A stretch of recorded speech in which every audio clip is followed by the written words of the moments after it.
Assalamualaikum dan salam sejahtera kepada Dr. Nur Yazidah binti Yahya dan juga rakan sekelas yang saya kasihi. Kami daripada kumpulan 5 akan membentangkan penulisan ilmiah yang bertajuk Cabaran Memartabatkan Bahasa Melayu sebagai bahasa kebangsaan dalam kalangan masyarakat di Malaysia. Jadi tema yang kami pilih ialah bahasa. Ada 4. Kumpulan kami terdiri dari beberapa orang. Saya Muhammad Akmal, rakan saya Darwish, Diana dan juga Asyik. Yang pertamanya, nama saya ialah Muhammad Akmal bin Abdul Rahman, pemegang kad matriks D2022103478, kumpulan AM. Ini adalah latar belakang bahan rujukan yang saya pilih. Judulnya ialah Sistem Pendidikan dan Pemartabatan Bahasa Melayu sebagai Bahasa Kebangsaan di Malaysia. Bahan ini merupakan kertas persidangan dalam talian. Telah ditulis oleh Siti Nur Azhani, Muhammad Toha dan juga Siti Nurbaya Mat Yaakob. Kedua-duanya merupakan merupakan doktor di USIM, University Sains Islam Malaysia. Kemudian kertas persidangan ini telah diterbitkan pada tahun 2019. Nama persidangan ialah Seminar Antarabangsa Falsafah, Tamadun, Etika dan Turas Islami. Persidangan ini telah diadakan di Pusat Pengajian Teras, University Sains Islam Malaysia, Negeri Sembilan. Yang pertamanya ialah saya akan kupaskan tentang objektif kajian. Objektifnya ada 2, iaitu menguraikan perkembangan bahasa Melayu dalam sistem pendidikan sebelum dan juga selepas kemerdekaan. Yang keduanya ialah mengenal pasti cabaran memartabatkan bahasa Melayu sebagai bahasa kebangsaan dalam kalangan masyarakat. Metodologi kajian ini ialah kaedah kepustakaan. Jadi pengkaji telah menggunakan sumber rujukan atas talian dan juga buku, bahan bacaan ilmiah seperti buku, jurnal dan juga kajian terpasar. Ini adalah isi kandungan kertas persidangan yang telah saya pilih. Jadi terdapat pengenalan penulis telah menceritakan bahawa bahasa Melayu merupakan bahasa kebangsaan seperti yang telah termaktub dalam perkara 152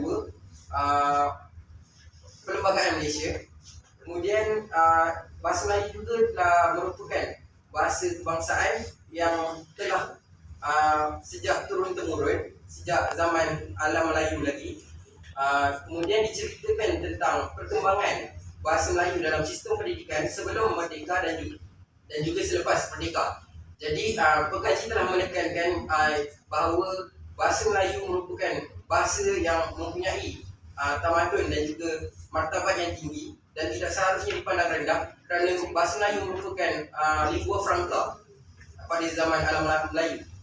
Kemudian secara ringkas saya akan menceritakan tentang perkembangan bahasa Melayu dan dalam sistem pendidikan sebelum merdeka dan selepas merdeka. Bagi perkembangan bahasa Melayu, sistem pendidikan sebelum kemerdekaan telah diceritakan tentang bahasa Melayu pada zaman Kesultanan Melayu Melaka merupakan bahasa yang sangat megah dan merupakan tunjang mengapa kita sangat dikenali pada zaman dahulu.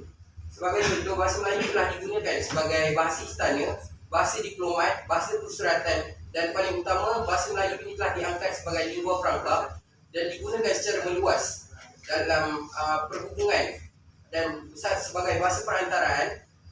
Tidak kira bangsa apa sekalipun, orang yang datang berdagang di Melaka, dia akan menggunakan bahasa Melayu. Kemudian bahasa Melayu telah diangkat sebagai bahasa kebangsaan, tapi sebelum itu adalah jatuh dan naiknya. Terutamanya pada zaman penjajahan British, kita dapat lihat bahasa Melayu ini telah diturunkan martabatnya dan bahasa Inggeris telah diperkenalkan secara meluas, terutamanya dalam urusan rasmi. Kemudian bahasa Melayu telah diangkat semula pada ambang kemerdekaan, namun terdapat juga kejatuhan bahasa Melayu kerana arus pemodenan dan juga berlakunya zaman globalisasi. Kemudiannya pada zaman selepas kemerdekaan, Abdul Rahman Talib telah membaca Penyata Razak dan telah mengemaskini syur-syur dalam Penyata Razak kerana dia menganggap Penyata Razak itu masih tidak sempurna untuk dijadikan dasar pendidikan. Jadi telah diperbarui menjadi penyata Abdul Talib, dan dalam penyata Abdul Talib ini bahasa Melayu telah diangkat martabatnya kerana tujuan penyata Abdul Talib ini adalah untuk mengangkat bahasa Melayu sebagai bahasa kebangsaan, dan sekolah-sekolah juga telah diwajibkan untuk menggunakan bahasa perantara sebagai bahasa Melayu lah. Kemudian dalam kitab persidangan ini telah dinyatakan tentang cabaran dan masa depan bahasa Melayu. Okey, antara cabaran-cabaran yang telah dinyatakan, yang pertamanya adalah perubahan dalam dasar pendidikan Malaysia. Contohnya kita sendiri dapat rasalah pengalaman ini. Dulu Malaysia ada dasar PPSMI, iaitu dasar pengajaran dan pembelajaran sains dan matematik dalam bahasa Inggeris. Jadi dasar ini telah diperkenalkan dulu, tapi menggugat kedudukan bahasa Melayu kerana bahasa subjek matematik dan juga sains telah diajar dalam bahasa Inggeris. Jadi di manakah kedudukan bahasa Melayu sebagai bahasa kebangsaan? Kemudian dasar ini telah dimansuhkan dan diganti dengan dasar MMBI, iaitu memartabatkan bahasa Melayu dan memperkasakan bahasa Inggeris. Dasar ini bagi saya lebih sesuai lah untuk diadakan dalam sistem pendidikan kerana ia memartabatkan bahasa Melayu dan memperkukuhkan bahasa Inggeris. Kemudiannya, cabaran yang terdapat dalam kertas persidangan ini telah dikemukakan oleh penulis ialah masyarakat terlalu mengagungkan bahasa Inggeris. Bahasa Inggeris ini dianggap sebagai bahasa yang lebih moden dan kedudukannya lebih tinggi daripada bahasa Melayu, sedangkan bahasa Melayu ini mempunyai identiti dan juga martabatnya yang tersendiri.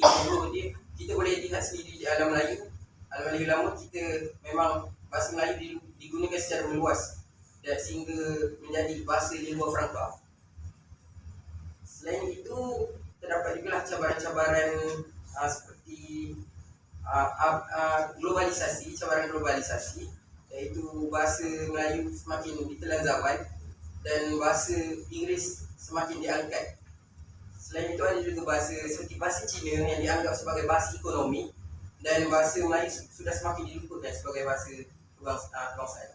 Dan bentuknya ialah pengkaji mengetengahkan tentang martabat bahasa Melayu sebagai bahasa perpaduan, kerana bahasa Melayu ini berfungsi sebagai simbol perpaduan untuk setiap etnik di Malaysia kerana kepentingannya sebagai bahasa perantara, dan kita tidak boleh melupakannya kerana ia merupakan identiti kita. Jadi saya akan kaitkan dengan subtopik 1 dalam penulisan ilmiah saya, iaitu pengagungan terhadap bahasa Inggeris. Jadi saya mengetengahkan isi yang telah diambil daripada rujukan, iaitu masyarakat Indonesia terlalu mengagungkan bahasa Inggeris dan mengabaikan penggunaan bahasa Melayu. Kemudian penggunaan bahasa Inggeris yang secara berleluasa sebagai bahasa pengantar dan bahasa perantaraan, ini kita boleh lihat dalam sistem pendidikan sendiri. Di sekolah vernakular, bahasa perantara ini adalah bahasa ibunda mereka, dan juga yang bahasa kedua adalah bahasa Inggeris. Jadi tiada kedudukan bahasa Malaysia dalam sekolah vernakular. Dan terakhir sekali ialah bahasa Melayu tidak lagi digunakan dalam urusan rasmi, terutamanya urusan di tempat kerja. Jadi kebanyakannya sekarang dalam macam kertas kerja atau projek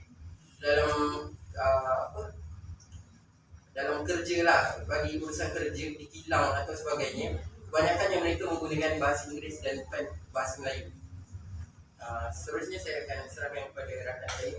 Terima kasih. Stop je. Saya nak ambil.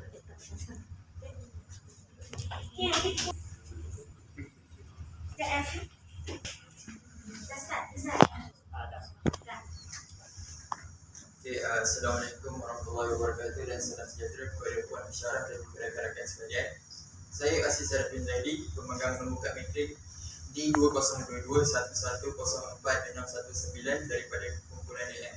Pada hari ini saya akan menggunakan sumber rujukan kedua, iaitu jurnal atas talian. Nama jurnal adalah Malaysian Journal of Youth Studies. Judul artikel adalah memartabatkan bahasa Melayu melalui pendidikan dan mendepani cabaran globalisasi. Penulisnya adalah Muhammad Rashid Haji Mat Idris. Tahun dikeluarkan adalah pada tahun 2013, jilid 8 dan muka surat 207 sehingga 222. Seterusnya, saya akan membentangkan tentang pendahuluan. Bagi pendahuluan, penulisan artikel ini adalah untuk membicarakan tentang apa yang dimaksudkan dengan memartabatkan bahasa Melayu, iaitu meletakkan bahasa Melayu di kedudukan yang sepatutnya selari dengan statusnya sebagai bahasa kebangsaan kita. Seterusnya adalah membicarakan isu-isu berkaitan dengan memartabatkan bahasa Melayu, khususnya dalam sektor pendidikan. Bagi objektif kajian pula, ia adalah bertujuan untuk membincangkan apakah tujuan utama kita dalam memartabatkan bahasa Melayu, iaitu bahasa Melayu merupakan bahasa kebangsaan yang menjadi alat perpaduan, bahasa perhubungan utama dan bahasa ilmu ke arah membina negara bangsa untuk mencapai hasrat satu Malaysia pada zaman itu. Bagi metodologi kajian pula, pengkaji menggunakan kaedah mencari maklumat secara atas talian dan menganalisis maklumat yang diperoleh. Seterusnya kita beralih kepada dapatan kajian, iaitu apa yang dibicarakan dalam artikel ini. Terdapat 3 perkara utama yang boleh dilihat. Yang pertama adalah memartabatkan bahasa Melayu melalui pendidikan. Yang dalam apa yang dibentangkan, pada zaman tersebut terdapat sebuah dasar yang telah dilaksanakan, iaitu memartabatkan bahasa Melayu dan memperkukuh bahasa Inggeris, iaitu MBI, yang mana dasar ini telah fokus kepada 3 perkara utama, iaitu melahirkan warga Malaysia yang fasih dan yakin menggunakan bahasa Melayu standard dalam perbualan dan juga alam kerjaya. Yang kedua adalah membina modal insan yang pakar dalam bidang ilmu serta mempunyai pemikiran yang kreatif, inovasi dan kritis. Dan yang ketiga adalah membentuk satu Malaysia dengan jati diri yang kuat supaya kita dapat mencapai status sebagai sebuah negara maju.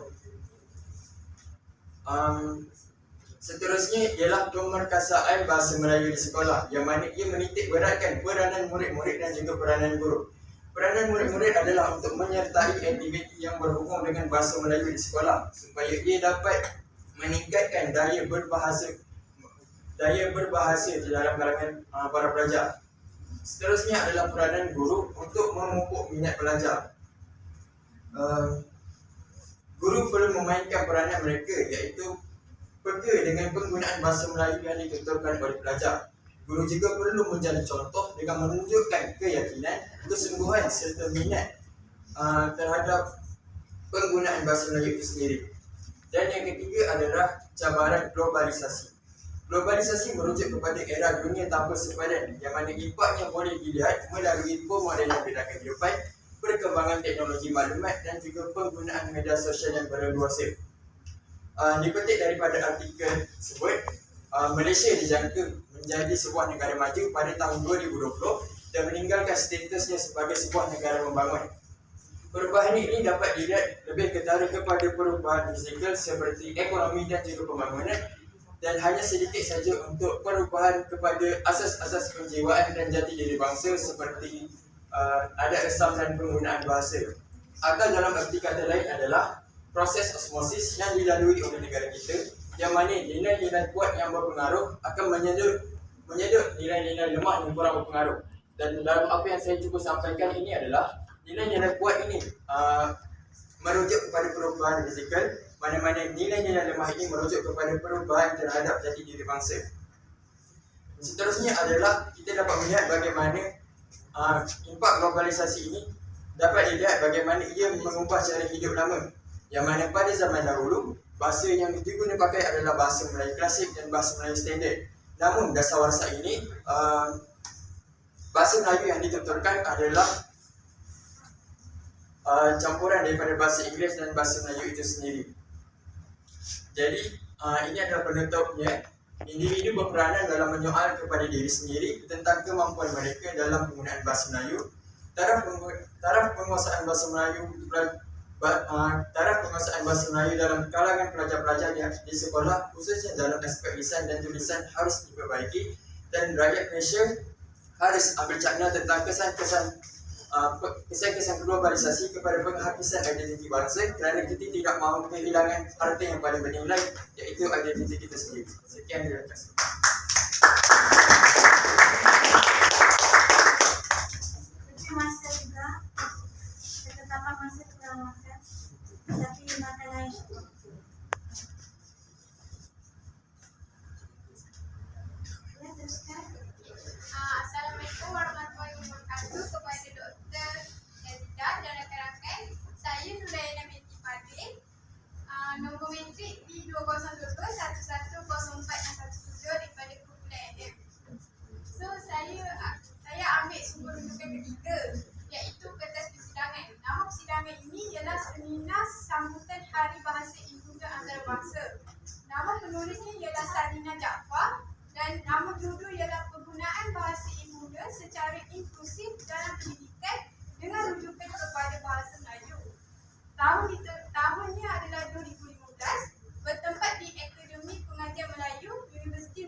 So objektif kajian ialah membincangkan tentang penggunaan bahasa Melayu sebagai bahasa ibunda dalam inklusif pendidikan di Malaysia dan juga meneliti penggunaan bahasa Melayu sebagai bahasa pengantar dalam sistem pendidikan di Malaysia dengan memberi tumpuan kepada fungsi dan peranan bahasa Melayu sebagai bahasa ilmu.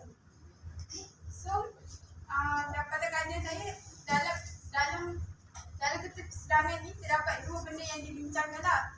Yang pertama ialah fungsi bahasa Melayu. So, bahasa Melayu sebagai bahasa pengantar pendidikan. Pengantar pendidikan. So, sebagai kita tahu, memang bahasa Melayu telah termaktub dalam dasar pendidikan negara. Di sekolah-sekolah pun memang kita akan menggunakan bahasa Melayu sebagai bahasa utama lah. Seterusnya, bahasa Melayu sebagai bahasa perpaduan. Bahasa Melayu merupakan bahasa yang dapat menyatu padukan rakyat berbilang kaum di Malaysia. Seterusnya juga dengan menjadikan bahasa Melayu sebagai perpaduan, kita dapat mewujudkan satu bangsa yang dinamakan sebagai bangsa Malaysia. Seterusnya ialah bahasa Melayu sebagai bahasa ilmu. Memang sejak tanah Melayu zaman tanah Melayu lagi, memang mereka sudah kenal dengan ilmu pengetahuan.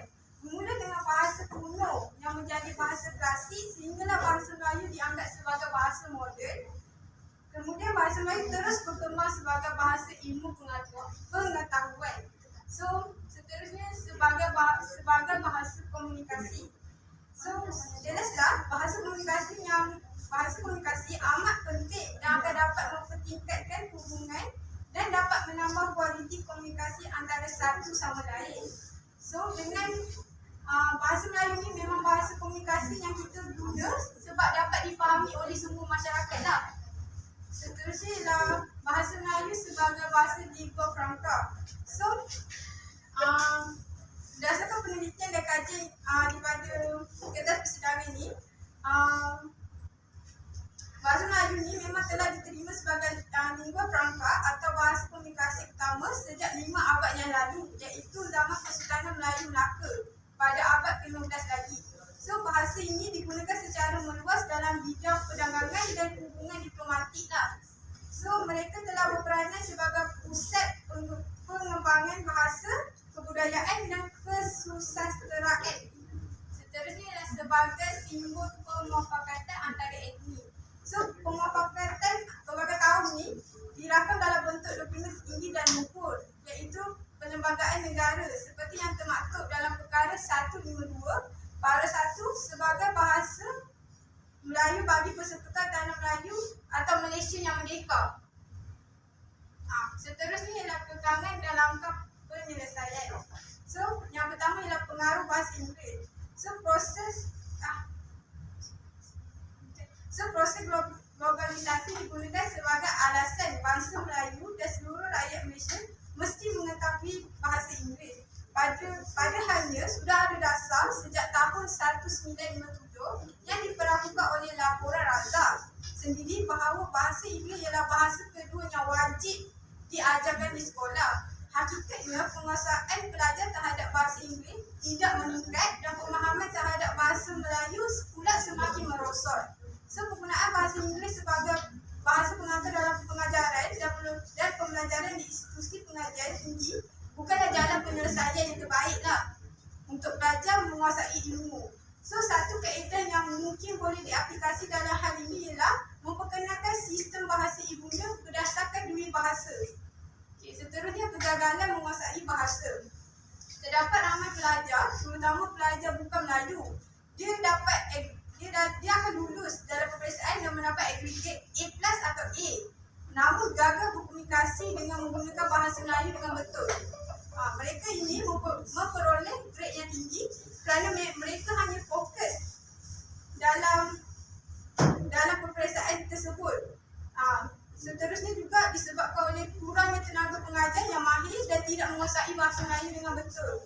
Ramai guru yang sehingga kini masih menggunakan dialek setempat lewat masing-masing semasa mengajar mata pelajaran bahasa Melayu dan bukanlah menggunakan standard bahasa.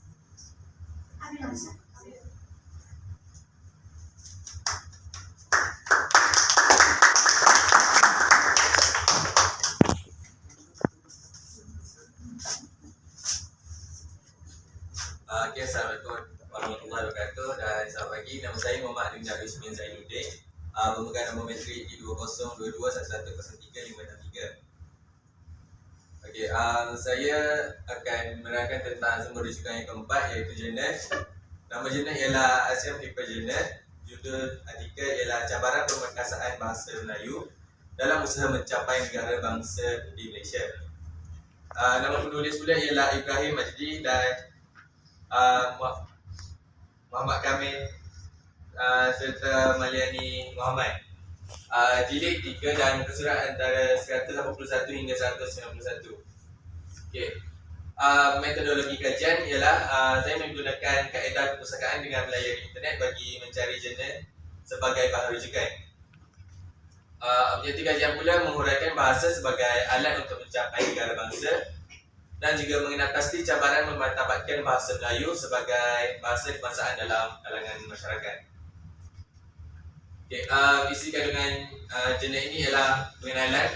Pada pengenalan ini, penulis telah menerangkan sedikit tentang kedudukan bahasa Melayu yang semakin diambil pandang remeh ataupun tidak diambil berat oleh rakyat Malaysia. Terusnya, penulis telah menerangkan bahasa sebagai alat negara bangsa di Malaysia dan juga cabaran dalam mencapai negara bangsa. Dan juga penutup, penulis telah menyimpulkan tentang kepentingan bahasa Malaysia oleh rakyat-rakyat kita. Okey, satu keempat ialah persepsi masyarakat terhadap bahasa Melayu. Pertama, masyarakat tidak mengambil peduli kepada penguasaan bahasa Melayu, terutama kepada anak-anak mereka. Okey.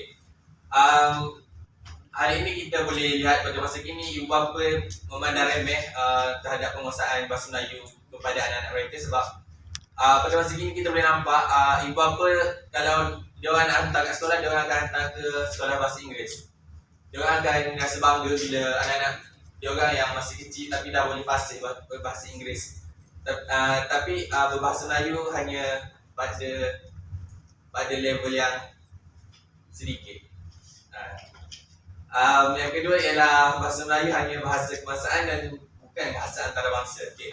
Hari ini kita boleh lihat kalau kita melanjutkan pengajian di luar negara, bahasa Melayu ni hanya kita menggunakan, tapi untuk berkomunikasi dengan penduduk luar kita perlu juga menggunakan bahasa Inggeris. Jadi bahasa Melayu ni kita memang hanya untuk bahasa dalam negara Malaysia. Kalau di negara luar, kalau berjumpa sesama rakyat Malaysia, itu saja yang kita akan gunakan bahasa Melayu. Yang ketiga ialah masyarakat lebih mengagungkan bahasa luar seperti bahasa Inggeris dan bahasa Korea, terutama kepada golongan remaja pada masa kini. Hari ini kita boleh nampak macam kalau pelajar-pelajar sekarang ataupun remaja kini, kalau diorang tengok cerita Korea ke, tengok cerita Inggeris ke, diorang boleh faham tu, ataupun diorang boleh berkomunikasi sedikit bahasa Korea ataupun Inggeris, diorang dah rasa okey, aku banggalah dengan diri aku. Okay, contohlah. Okay, kesimpulannya ialah bahasa Melayu adalah bahasa yang telah banyak berubah dari masa ke semasa. Hal ini kerana ianya membantu untuk kekal relevan seperti bahasa lain. Tetapi terdapat setengah orang yang memandang rendah terhadap bahasanya sendiri. Hal ini merupakan masalah besar kerana ianya boleh menyebabkan kehilangan bahasa sendiri. Kita perlu melakukan sesuatu untuk membuat orang bangga dengan bahasa Melayu semula. Sekian, terima kasih kepada saya. Soalan. Ya. Pada anak faedah, adakah wajar mesti mewajibkan pelajar-pelajar atau bahasa mengambil subjek bahasa Melayu sebagai salah satu cara untuk mempromosikan penggunaan bahasa Melayu dalam interaksi seharian dalam kalangan mereka?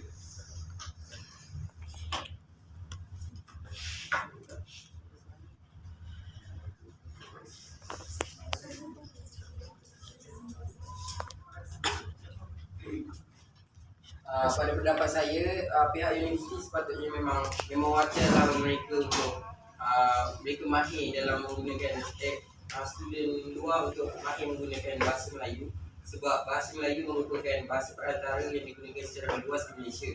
Jadi mereka perlu mengetahui, walaupun serba sedikit, perlu ada asas dalam menggunakan bahasa Melayu dan memang pentinglah untuk mereka jika mereka ingin belajar dan menetap di Indonesia.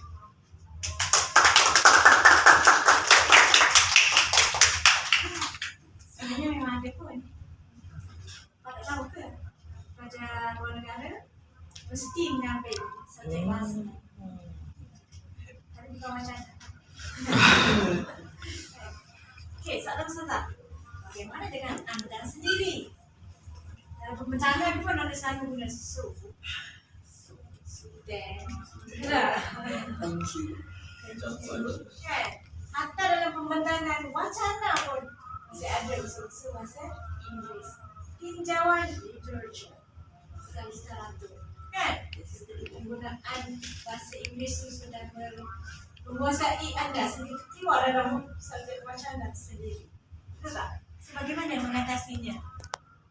Soalan saya.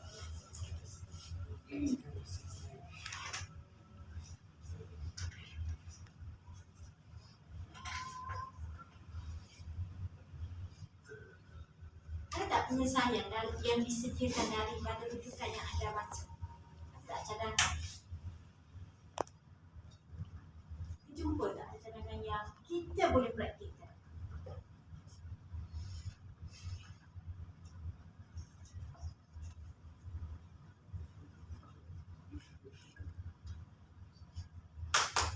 Tanya, jom kita balik. Tak apa, strategi kumpulan ni menghayati apa yang dibentangkan, dia tak perlu bergantung kepada teks. Betul tak? Okey, tanya. Okey, jumpa lagi habis ni ya. Habis ni jangan cuti dulu. Ya, kecuali mereka yang terlibat dengan camp. Saja kot ada 10 orang. Terlibat. 10 orang yang terlibat. Betul tak? Ini tanya. Oh ya.